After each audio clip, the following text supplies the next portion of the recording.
Welcome to Rise with AI, the podcast that spotlights trailblazers in e-learning and professional training, inspiring you to reach new heights, create impact, scale your vision, and empower others. I'm a host, and today we're joined by Stéphanie Escorial, founder of Akashabe, a coaching business dedicated to helping women prioritize health and avoid burnout. With a background in graphic design and a transformative journey through yoga, Reiki, and holistic health, Stephanie is a certified 10x fitness coach and business coach. She has just launched her new holistic program for women in leadership position. Stephanie, it's such an honor to have you here. Let's dive in with a fun question. If you could create a wellness retreat in anywhere in the world, where would it be and why? It would be in Spain. And it would be either maybe in Barcelona or maybe it could be Formentera.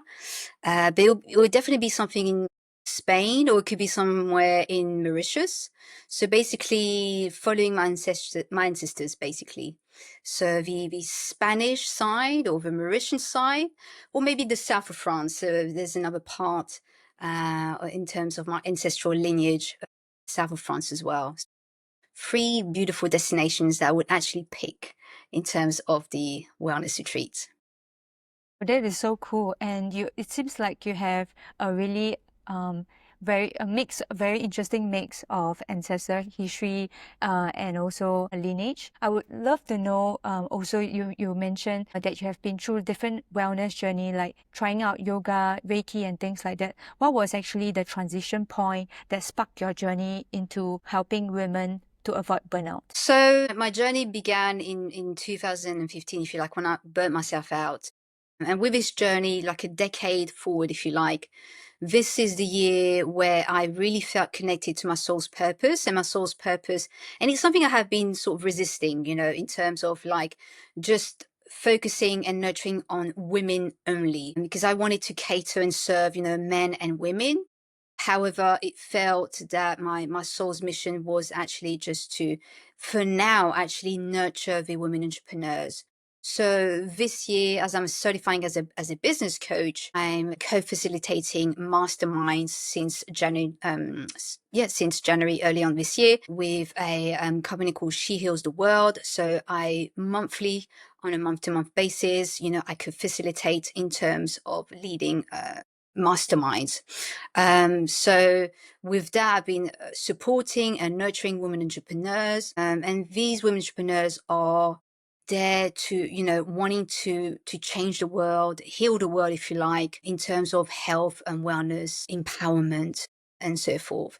So this year, my soul's mission has really unravels itself, really has been poking me to, hey, Stephanie, actually, you need to be nurturing women entrepreneurs, and not just in their businesses as well, in helping them grow their business holistically, but also in nurturing their health and wellness and vitality. So, I experienced myself, a decade ago in terms of burning myself out and not knowing that I had actually burnt myself out through the name of success, through this society's expectations of what success is, for the 3D or matrix world, if you like.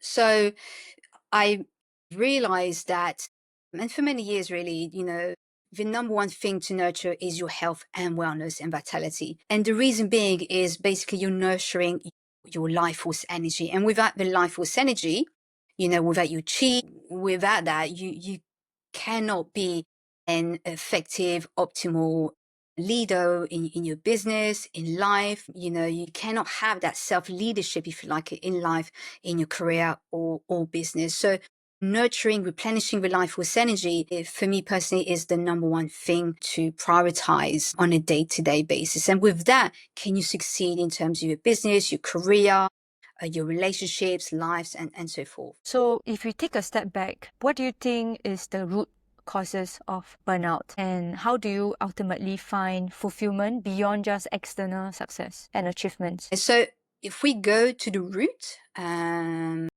this may trigger some, and this or this may actually confirm to some women entrepreneurs, some, they may put their self-worth tied to their productivity, their performance, their success, so the self-worth is actually tied into, them achieving, they succeeding, if they achieve that particular goal or six-figure or seven-figure, that is tied into their self-worth. And so it's the not good enough wound, or, it's basically self-worth. So by not addressing that wound, by not addressing or reconciling with that perspective that you're actually worthy, regardless you are achieving and doing, by just, doing the inner work and really embodying that self-worth, inner worthiness, if you like, by just breathing and living and being, by you just existing, by you just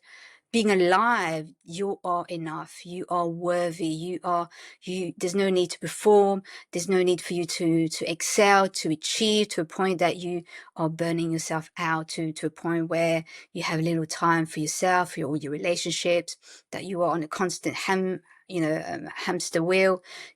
For me, I speak from experience. That was me a decade ago, where I tied my worthiness, my self-worth, to achieving, succeeding, being the good girl, if you like, as well, playing that role. And through over a decade of doing the inner work, like real deep inner work, only now can I say, wow, actually, it's not tied to my self-worth, the achieving, the succeeding. It's not tied to my actually inherent self-worth. Everyone is worthy.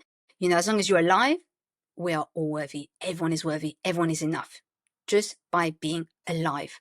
That's it, really. Yeah. I just love that you mentioned that, because after hearing that, I feel I'm more grounded and I'm like back to my body. I would love to hear from you as a wellness and coach wellness expert. How do you actually personally maintain your energy, right? Your focus and resilience as an entrepreneur? And what specific habits or routines that you actually cultivated that has been most impactful for you? So what's most impactful are simple daily habits that I do on a day-to-day basis. So like the morning routine. So I block out my morning routine. So doing spiritual growth work, and then doing personal development growth as well. Then going to the gym, or before going to the gym, doing purpose work. So doing deep purpose work, and then going to the gym, or we can switch from doing the gym or purpose work. Then there would be also, regulating the nervous system through breathing technique. So that will be 3 times a day. That will be before going to bed, before lunch, before dinner. It's also having daily nature walks, connecting to spirit, connecting to the creator. So it's really nurturing the mind, body, and spirit on a day-to-day basis, and having this strong body, having this over 10x fitness workout, which is only 2 10-minute workouts per week, makes you feel so much more empowered, because you are doing such an intense workout that, and it makes you 10 times more stronger, because it triggers the adaptive response, which I won't go too deep into. But basically, by the end of the 10-minute workout, you just feel so much stronger, because you're doing more, you're lifting heavier weights than the traditional strength training protocols. You just feel so much more empowered. And from that, you can do your purpose work, your deep work, if you like, from that state of inner power, empowerment. So there are daily habits also. For me, a minimum of 10K steps per day, in the morning, in the evening, after my workout, after lunch, after dinner. So it's this continuous movement. Also, having a standing desk. So my whole lifestyle is, it's my top value is health, wellness, and fitness.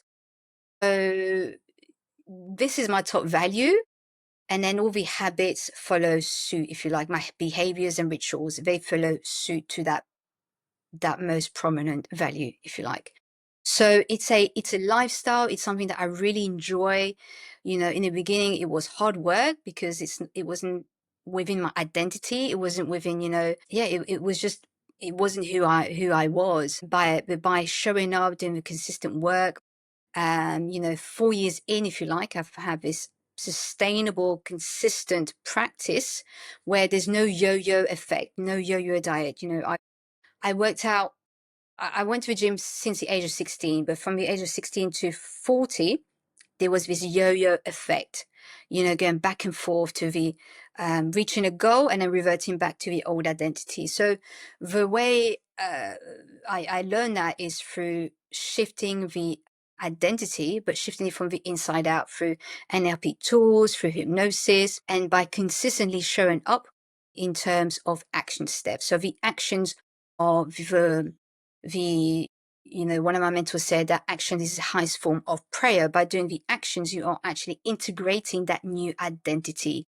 So whatever mindset or limited beliefs that I let go of, then it has to be backed by the action steps, which will ingrain that new identity. Yes, wow, and actually your result is very visible because when people go to your website, we can see you with the six packs. I think that's also very motivating. And you mentioned and you mentioned that the focus work in the gym is no longer than 10 minutes, right? So that's just so wow, for and inspiring as well. So you mentioned the importance of prioritizing health as a founder and also about your belief and also mindset shift. Can you share any mindset shift that you actually implemented yourself to ensure that you don't sacrifice your well-being for the sake of your business? So I had to do a lot of subconscious reprogramming.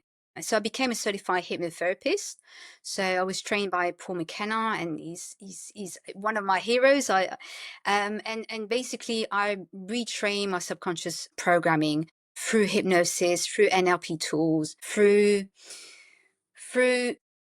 interacting with coaches, health and wellness coaches, like top performers, really surrounding my environment with the people who I inspired, who I wanted to be like, if you like, but expressing my unique self, if you like. But, by having, this environment, by learning and coaching and teaching, this mindset then becomes more permanent and sustainable. So, I guess that would be the biggest mindset shift, and that continuous learning and growing and expansion, if you like. So for me, it's non-stop learning and growing. And for me, learning and growing and expanding is something, it's just like nutrition for my soul, if you like. It's just like food for my soul. The learning, the continuous growth. It's just, for me, it's like a second nature. It's something that I love to do, something live and breathe. And I guess that's what gives me that gave me that mindset shift, that 360-degree shift. And it's helped me to sustain it, if you like. So what I'm hearing is always keep on learning and just having that growth mentality that, we sometimes we might actually fall back into our old habits, but we just have to keep learning new things so that we can keep on evolving. Mhm. And you have a very interesting journey that you have come a long way. You have explored yoga, Reiki, and also shamanic healing. How does all these modalities actually shape your coaching approach for women avoiding exhaustion? So it's helped me because I initially did it to heal myself, if you like. So I'm on a continuous healing journey, but healing doesn't mean that we are broken. It doesn't mean that we need fixing. So healing really is just an expansion of awareness, an expansion of perspective in order to unlock my full potential. So I just want to make it clear that healing is really that we're already whole, we're already perfected, we already have that soul who's perfected, and we all come here for our soul's correction. So I began with Reiki, because I was so curious to wanting to unlock my full potential, and then I had my spiritual awakening where nothing made sense. So with this curiosity and wanting to unlock my full potential, it's just made me so much more aware, if you like, more in tune, if you like, in terms of when I do coach women. you know, I'm more in tune with them, my intuition, connecting to the creator, to God, allowing myself to be like just a vessel, just being a channel, a facilitator for them, and just allowing the creator to express through my vessel, you know. So really, it's purifying that vessel, that channel, in order for me to facilitate that transformation for them. So whatever comes out, really, it's just like the creator, you know, expressing through me as a channel. So all these modalities help me to purify the vessel, purify the channel. So when I do help and facilitate, you know, help them transform, them whole space is the purest channel, if you like, which is an evolving journey, ever evolving journey. Love that, yeah. And sounds like you have definitely done a lot of deep work. And thank you Mm, so much for all the work that you have done. So what are yes, your work is really about just helping women transform their health, and in the result of that also transforming every other area of their life, including business and relationship. So what are some of the any strategy or frameworks that you actually use to help your clients achieve lasting change without sacrificing their goal? You could also share any yes. particular client journey that have made a memorable mark in your life. Yes. So in terms of the one-to-one coaching, it's all about addressing the mindset, addressing the old patterns, the beliefs, anything really that, you know, assessing the current identity and shift that identity to a new identity, and a new identity that, you know, is ingrained in terms of health, wellness, fitness, that doesn't you know, negates health. It basically helps them to prioritize themselves.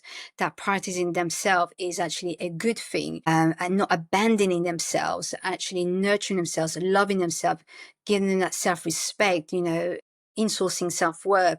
So we do first of all, in the first sessions, it's all about doing the inner work, the mindset, the old patterns, and shifting it. Some they may need it, some may not. Some just fly with in terms of the tennis workouts and the daily movements and the habits. Some they need more work. So it all depends on their journey. It's a very customized, personalized journey, and it's all about creating a lifestyle for them. So creating a personalized lifestyle tailored for them, because your lifestyle, in terms of you know, unlocking your full potential in terms of your health and wellness and fitness, and still succeeding at work or business or career, may look very different to my lifestyle. So it's all about really having that personalized lifestyle to each individual. So by the end of the 12 weeks or 13 weeks, they have a particular lifestyle that actually helps them, sustains them in terms of health and wellness, and supports their business success and life.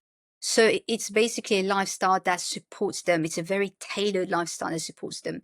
But we always go into the mindset. We always go, you know, shift from the inside out. You know, what's the root cause? Why are you sacrificing your health over success?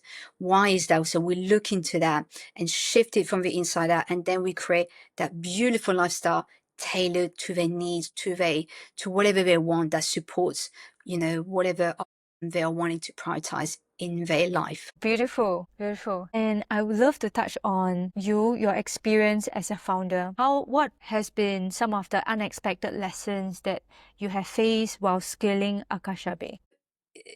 In the beginning, you know, when you set up a business, it's almost like you know, you're kind of blind. You know, you're kind of blind that, you know, to, you know, you kind of look from right, left, and center to establish your business. You know, you're trying to find your feet, you're trying different services, you test. I think the biggest problem for me was not setting a foundation first. Really sort of comparing myself to other business owners, you know, where I was at stage zero, they were at stage two. And I was doing tasks at the level stage two of a business that was earning maybe 500,000 or 1 million, where I was earning below that. So, you know, instead of looking at building a foundation as a startup, I was already looking at stage two, you know, businesses that were already established, six figures.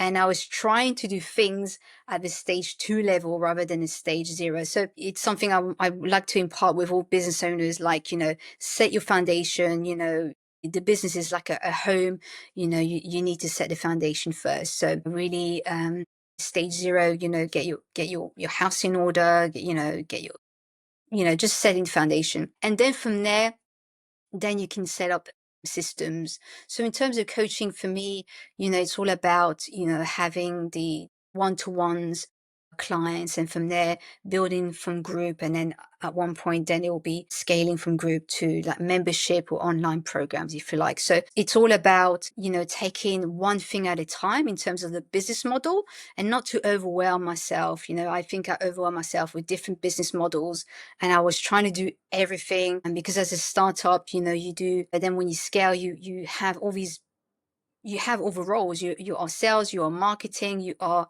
you're everything. You're the designer, you're the coach. But then when for me now, I've had to find systems to replace those roles. So then, in terms of marketing, then, I have like a funnel, which then can take off the pressure in terms of scaling my business. That can take off the pressure in terms of email automation, in terms of shifting and sifting, like who's the right fit in terms of my clientele for my new program. So now that funnel sifts out, the application forms will actually see who's a good fit for me. So whereas before, when I first started off, the discovery calls, anyone could just have that discovery call. So now in terms of the funnel, it helps me to actually have qualified clienteles, right in front of me in discovery calls, rather than just having anyone and everyone. So I learned that through the hard way. But I think with business owners, we all learn through our mistakes, and from there we're like, okay, so that didn't quite work. Okay, so let's set up a system that's actually going to optimize, help me save time in terms of marketing, that sales and marketing. That's the role that now there's less pressure, if you like. And then I can prioritize more in terms of coaching, in terms of learning, and so forth. Yeah, you're right. Like founders have to be very adaptable. And again, back to the message of you emphasizing about the growth mindset. I think as founders, we just have to keep learning a lot of things. So definitely we also want to have the growth mindset, however, not to compromise our health. Yeah, exactly. And are there any technologies, tools, or even AI that you're actually embedding into your business right now that help to implement your coaching, your content creation, or any other tools that you are considering to implement in the future? So I'm a big fan of ChatGPT. So that really, really helps me. And also Gemini. I and also I love Canva. Canva is beautiful as well, in terms of formulating presentations, pitch deck ideas, pitch deck presentations, and so forth. In terms of project management, Notion, I love Notion. So I guess maybe because of my design background, I can just, it's very, very beautiful for me. Yes. Calendly. So I try not to overwhelm myself with too many softwares, if you like. I try to keep everything as simple as I can, but picking out the most efficient system for me personally, the most efficient softwares for me that can actually maximize my time, if you like, or my efficiency. So these are the softwares that I particularly use. Maybe there'll be other, in terms of AI, I'd like to really explore further. But for now, these are the only two, sort of ChatGPT and Gemini. And also in terms of taking notes, read, in coaching services and so forth. So it's great, like to take notes, and then give the action steps to the clients. So so those are the tools for me that works beautifully, and gives me the results, and be more efficient in my business. Yeah, brilliant. So you're actually using technology to actually help you to take off some of the, I would say, the left brain side of things. So then you can also focus on your craft, which is actually helping women and coaching being present and coaching people in front of you. Yeah, excellent. I'd love to hear also what are your primary goals for your business in the next 6 to 12 months, especially since the launch of your new program, also growing your client base. So for the next 6 to 12 months, so at the moment, the program is open for one-to-ones. However, it will launch to a group program. So it will be a launch, and it will be something in terms of an intimate space for women entrepreneurs in terms of prioritizing their health and wellness and fitness. So for now, the new program, which you are hearing at the moment, is the one-to-one program. And within a few months, the group coaching program will be launched, and I believe that will be in November. So now we're in July. So, just in a few months. I have been doing beta test group coaching programs for the last couple of years.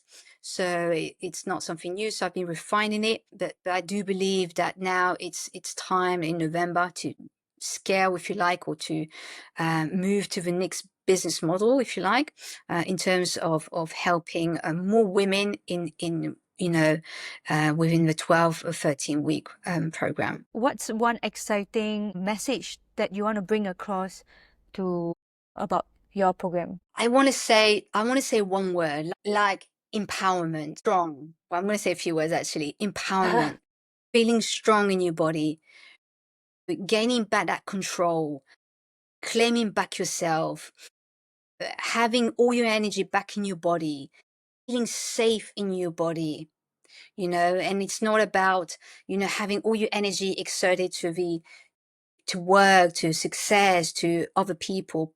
It's all about bringing back your energy, feeling more empowered, meeting your own needs, being fully present, feeling fully grounded, unleashing your unstoppable self, if you like, in your business, in your life, whatever you like in life, but just feeling unstoppable. I want women to feel unstoppable in this day and age. Yeah, way to go. I love that.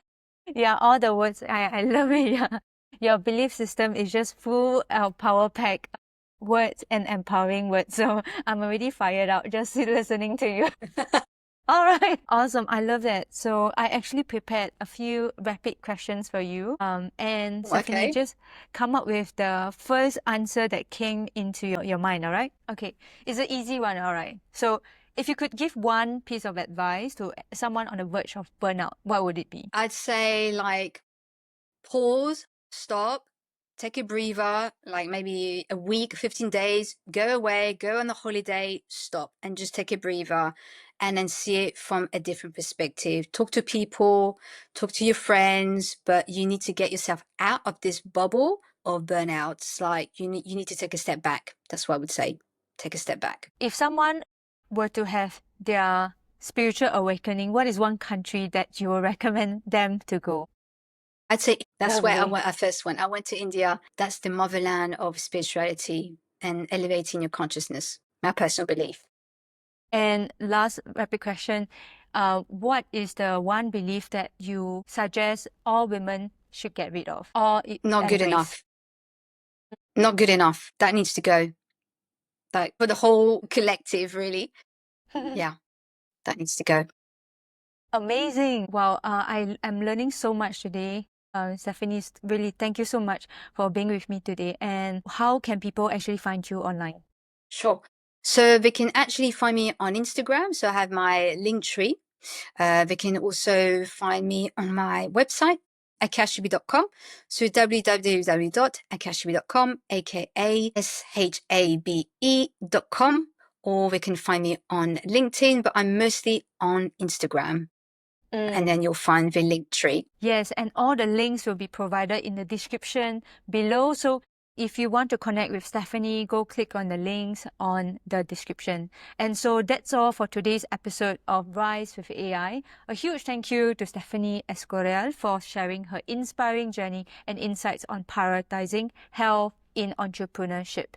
So listeners, if this episode inspired you, share it with someone who needs to hear it. Don't forget to subscribe for more conversations with leaders in e-learning and professional training space. Until next time, keep reaching, impacting, scaling, and empowering. See you guys soon.